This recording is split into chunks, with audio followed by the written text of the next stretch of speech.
Okay, let's continue our discussion on the given problem. We have computed now your Q sub U, which is the ultimate load bearing capacity, which is 30,251 pounds per square feet. Now we can compute now for the ultimate load, which is equivalent now to B prime times 1 times Q sub V prime. This is the width multiplied, you consider 1 unit length multiplied to your ultimate bearing capacity, so it gives us 75.88 tons per feet. So another sample problem, you're going to, using the problem 1, you're going to use the equation of Prakash and Saran to compute for the ultimate load. So you're going to get the ratio between the eccentricity and the width. So it gives us 0.083. So from the figure, we are given with, wherein our angle of friction is 35 degrees.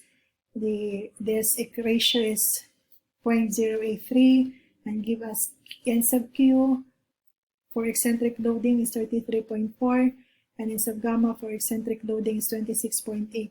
So therefore, the ultimate load is equal to this expression. You simply have to substitute the values and it gives us 70.62 tons per feet, which is about 6% lower than the obtained using the Mayer-Off method.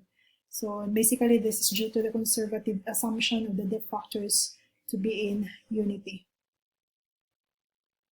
So we have a sample number 3. This is a square foundation. So a square foundation, this is a square foundation. We're given the parameters. This is eccentrically loaded foundation. So what we're going to do is have the ratio between E sub L over L, which is 0.2, and E sub B over B, which is 0.1. So this is a similar case that was shown a while ago. So from that figure, we obtained that L1 over L is approximately 0.85. So therefore, you cross multiply, you can have L1, which is 1.275. And L2 over L is approximately 0.21, so L sub 2 is 0.315 meters. So we can compute now for the effective area, which is 1.193, effective length, and effective width, which is 1.275 and 0.936 meters respectively. Now you can compute for the ultimate load using this expression. So you have to compute first for our capacity factors, and once you have that one, you simply have to substitute to this equation, and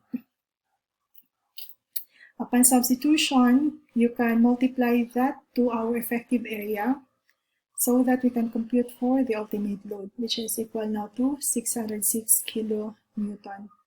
So this is the last example, a square foundation as shown in the figure. Assume that it's a one-way load, eccentricity E is equal to 0.15 meters. You're going to determine the ultimate load. So ultimate load, using this expression, you're going to make use of this based on the eccentric loading for the computation for the ultimate load. So you're going to have some capacity equations to compute for capacity factors. After you have computed that one, you simply have to substitute to get your ultimate load, which is now 803 kilonewton.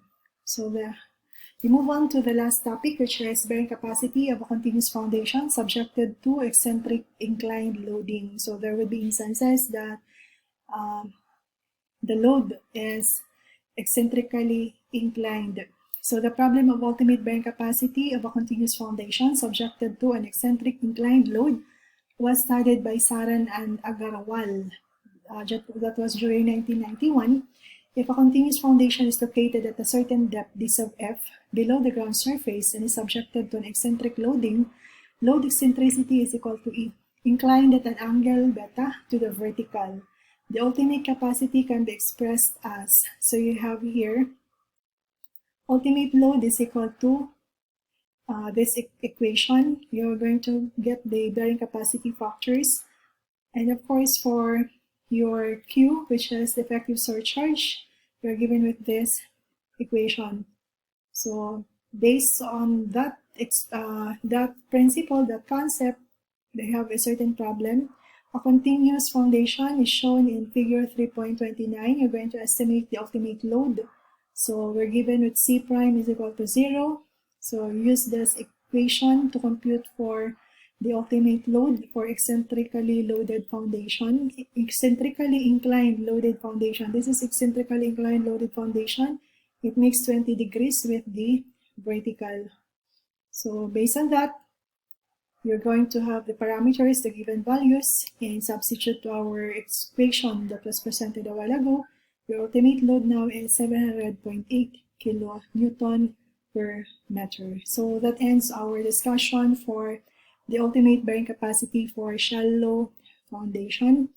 So I just hope that you have learned something from the discussion based on the concept and principles presented by different persons, especially by Terzaghi, Mayorov, Prakash, and Saran in the computation for the ultimate bearing capacity for shallow foundation. So thank you.